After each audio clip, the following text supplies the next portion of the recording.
Hello everyone, it's me again, Steedoj here, and this is the first time we are seeing ranked online gameplay in Dragon Ball Sparking Zero. Yeah!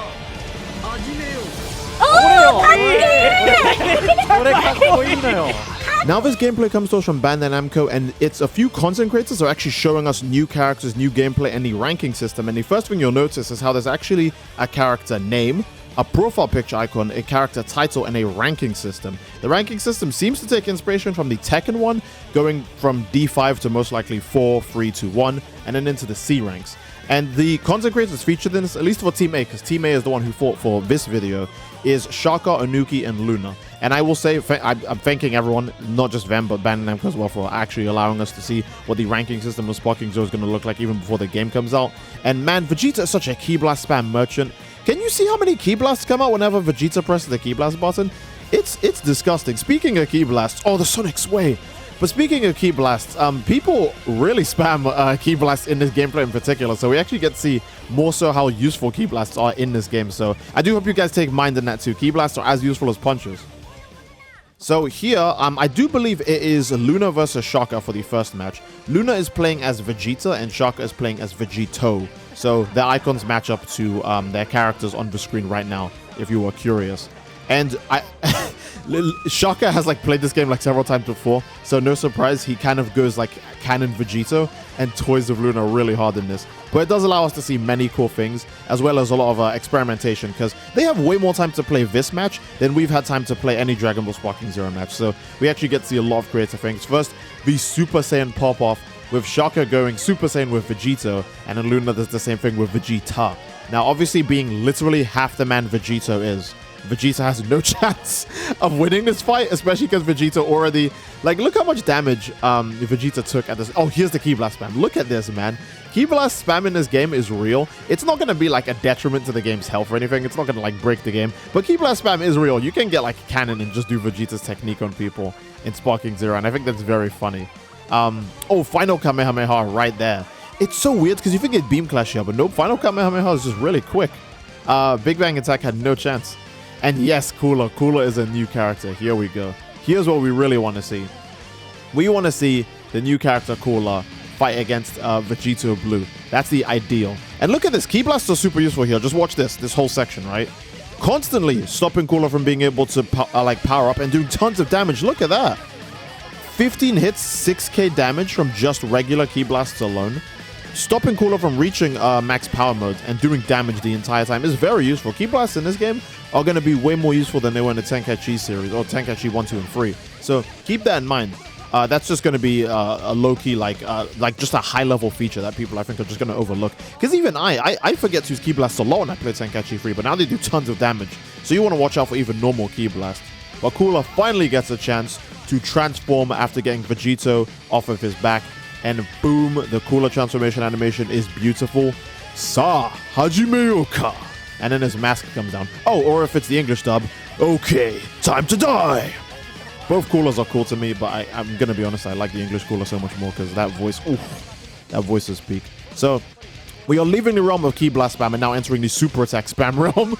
And Cooler's Death Beam animation, man, it's just so cool. I do wish they showed more Cooler gameplay in this. Don't get me wrong, we do see the character a lot, but I don't feel like we see a lot of his Super Attacks or Ultimates and combos in this. So maybe in the next matches, they'll show off Cooler or more Broly, because we didn't see any Broly in this one. And I mean Z Broly. DBZ Broly is legit still one of the most hyped characters ever. So it's kind of weird how no one's picking him, even though more characters are available now. I guess because everyone just wants to play UI Goku and the DBS characters. That's fair. And look at that. Look at the Key Blast spam from Cooler though. Notice how Vegito couldn't charge up any key. He had to spend too much time deflecting Key Blasts, blocking Key Blasts, or just avoiding them. So while the skill counter raises really quick in this game, and people can charge key ultra fast in this game compared to Tenkaichi 3, because the charging animation is way quicker in this game. For example, God, let me explain it as coherently as possible. Actually, first, let's watch Cooler just absolutely win super hard right here.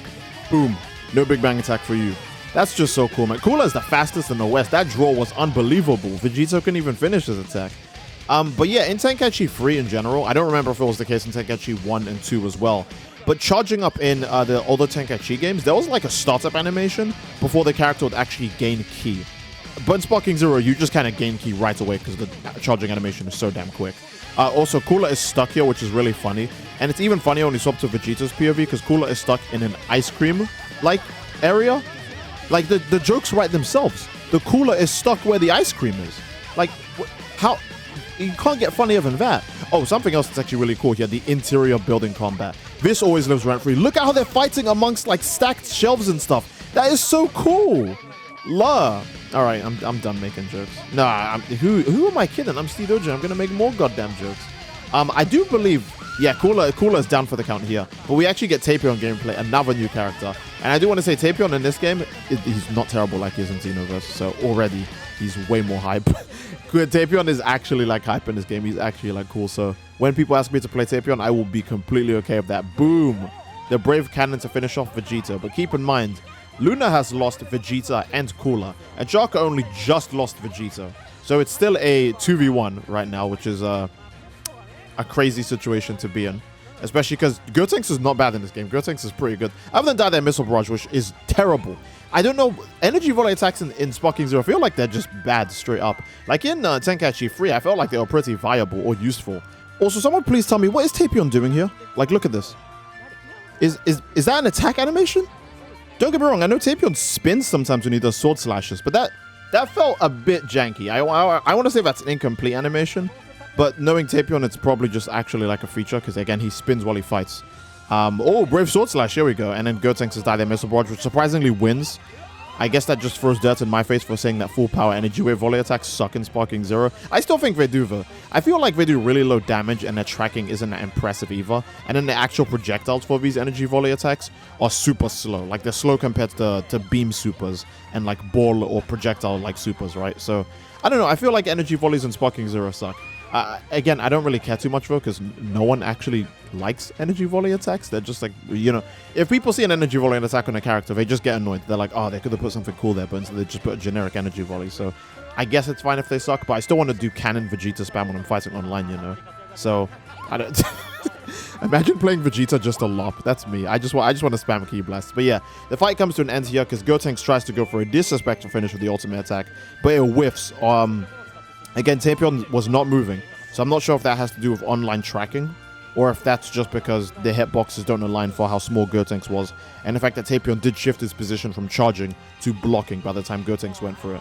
Either way, Gotenks wins due to a timeout, and that is Shaka's character, so it's Shaka's victory, because he still had an entirely spare character, and Luna was down to her last, which was Tapion. But this second fight is between Luna and Onuki, and this one...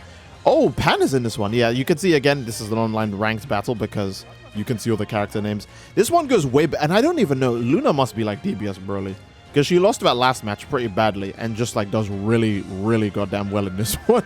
Like she beats Pan so fast in this fight and then beats the next character really quick and then ends it with Cooler again, by the way. She just actually loves Cooler. She's just a Cooler fan because even the transformation I put at the beginning of the video, that's her playing Cooler in training mode. She just likes Cooler, which is pure proof that Cooler is peak male physique.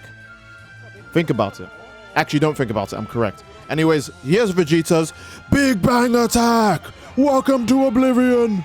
And Big Bang Attack, man, it just looks so good in this game. How do you make the most default Big Bang Attack on base Vegeta look that cool? There are some ultimates in Sparking Zero that admittedly don't look as crazy as they should, but then they put like so much effort into base Vegeta's Big Bang Attack. It's just insane to me, you know? I think that's the beauty of Sparking Zero. The things that don't look that impressive still look really, really damn good.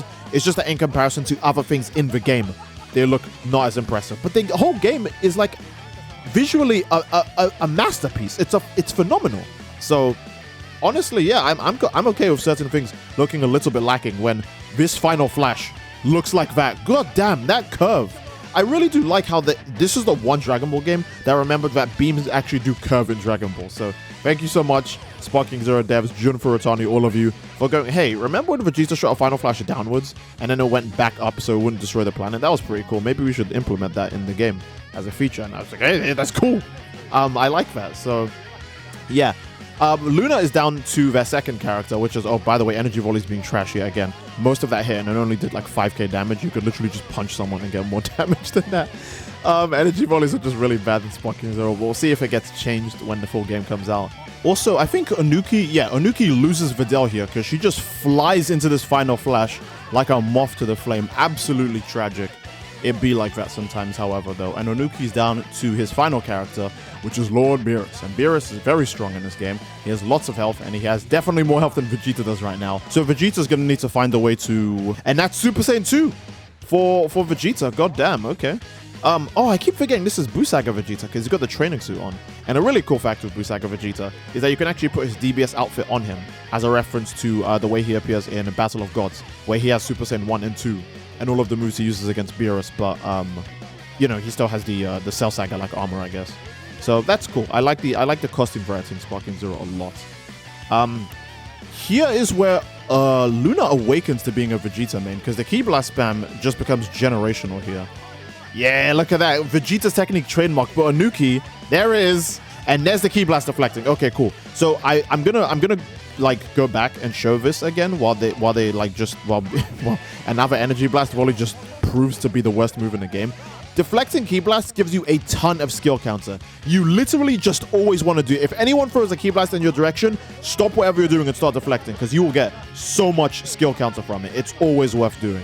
It was the exact same way in Tenkaichi 3, and it's the exact same way in Sparking Zero. If someone uses Ki Blasts to stop you, let's say you charge Ki, and someone is like, oh, I don't want him gaining Ki, so they throw a bunch of Ki Blasts at you. Stop charging Ki and start deflecting the Ki Blast. And this puts like layers on the combat, because the enemy can't spam Ki Blasts, because you'll gain skill counter, and you'll use stuff like Kaioken Blue and Evolution Blue more, or Explosives waves. They don't want that, so they'll limit their Ki Blast usage, but then you get Ki back, which just creates this really interesting like gameplay loop. The game just has, again, just so many damn layers to it. It's another reason why I think this game is just going to be such a blast when it actually comes online. It's not just going to be senseless like ego kick spam or whatever the hell's going on in Xenoverse 2. Now, I haven't played Xenoverse 2 in like 2 months straight, and honestly, I feel like someone who just quit smoking. It's genuinely, it's such a good feeling, man.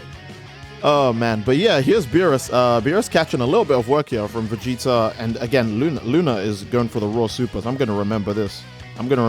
Raw supers, if I see anyone doing raw supers, I promise you I'll punish you. If I see you do a raw super, you're getting hit with a special cannon beast right away. No forgiveness, no mercy, no Nathan. Oh, here's Cooler. So now Cooler is really out here. Cooler is the clutch up win character of this, because they just really like just start slapping up Beerus. Like, I don't even, again, what kind of training did Luna do in between the matches? Because Cooler really just awakens here with the final form gameplay, especially. I don't think we get to see much of base Cooler. To be fair, it's the least popular form, so I understand if anyone just rushed to play final form Cooler. But Cooler is a unique case where it actually does take 2 skill counter to transform into his next form. Now, the reason why is because the next form is obviously way better, and he gains a ton of health back from going into his next one. I think he actually gets a whole like health bar back from transforming. So basically, the moment it's available, if you have damage on you, you can actually time it. So that way you would just recover health that you lost, which is, you know, super cool and convenient. I also recall there's a really cool death beam in the middle of this fight where Cooler like shoots a death beam and it goes through a building and hits the person on the other side and like kills them. It's like such a cool visual. I think it happens here actually, yeah. Death beam, boom. And it just eats away the side of the building. That is such a cool visual. That makes you feel like you're watching Dragon Ball, you know? That's just cool. Love. So that's the second match. And that one is Luna's victory. And now we head to the final match, which is Onuki versus Shaka. And this one is just intense because, I mean, it's Shaka. Anytime this Shaka is in a fight, you just know he's going to win.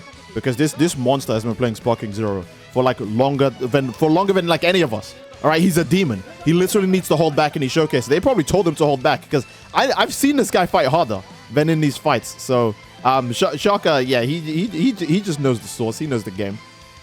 Oh man, seeing those key charge effects is actually really nice. I don't think I've been talking about the key charging effects in the final build of the game, but they're all really nice. UI Goku's is really nice. DBZ Broly has a super nice one, but there's barely any gameplay of him.